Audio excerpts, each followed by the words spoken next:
Hey guys, this is Benny Ricciardi with rotocurve.com, and I'm here for our Week 17 NFL DraftKings tight end picks.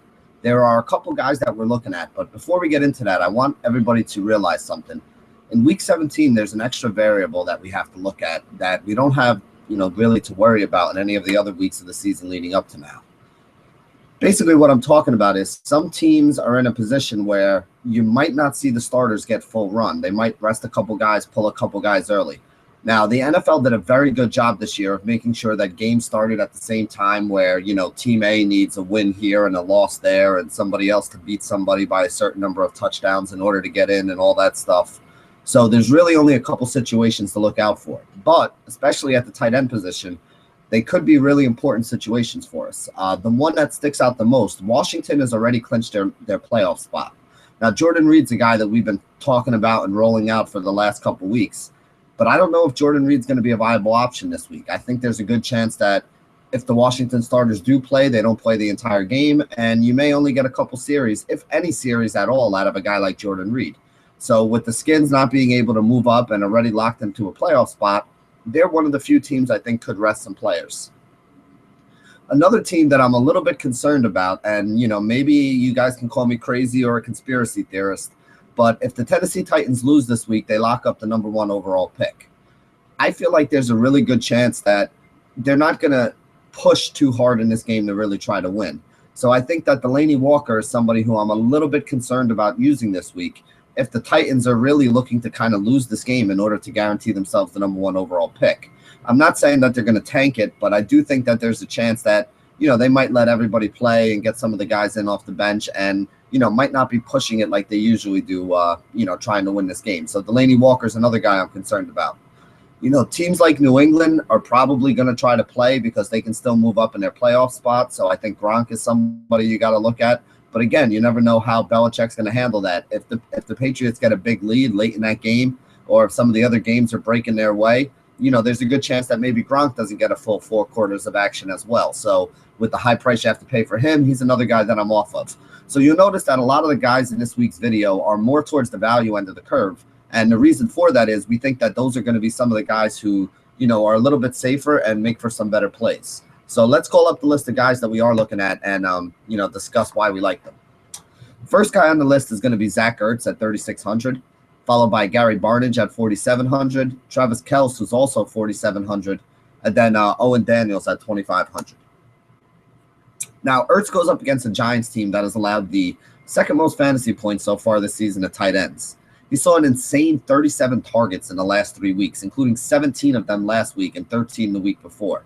He's got 26 catches for 298 yards in those last 3 games. And this is another game that, looks like it's going to be a shootout. It has a 52-point total, and both of these teams run a lot of plays and they play fast. So I think that we're going to see a lot of points put up, a lot of passing, and a good chance that Ertz is going to be a big part of that based on what we've seen in the last couple weeks.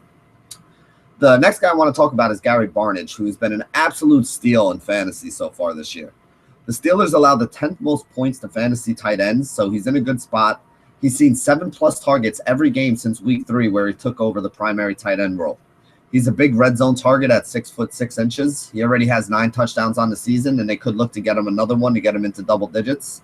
He has 71 catches right now and is only 23 yards from the 1,000-yard receiving mark for the Cleveland Browns. So I can pretty much guarantee without them having a playoff spot to play for, they're going to try to make sure they get those 23 yards for Barnidge and have him be one of the top tight ends this year. The Browns are a big underdog in this game, so they should be trailing late, which means they're likely going to be throwing it a lot. And again, with Barnidge being such a big part of the offense, I think he's going to see some action. Him and Benjamin are really the only 2 healthy wide receivers on the Cleveland Browns that anybody has to fear, or, pass catchers, I should say, since Barnidge is a tight end. The next guy I want to talk about is Travis Kelce. He goes up against Oakland, who's the 3rd worst against the tight end position for points allowed. We've been targeting guys against Oakland all year. They were worse earlier in the season. They've actually been better later on in the season, but it's still a pretty good spot and a really good matchup for him. KC needs to win this game. So I think the starters in this game are going to play, and they're going to be, pushing it, trying to put up some points, trying to make sure that they do win this game. I think they're going to need to do that in order to, really help themselves out come playoff time. Kelce is a guy who, we all think he should be getting a lot more volume, but he's still averaging 7+ targets per game since week 3 of the season.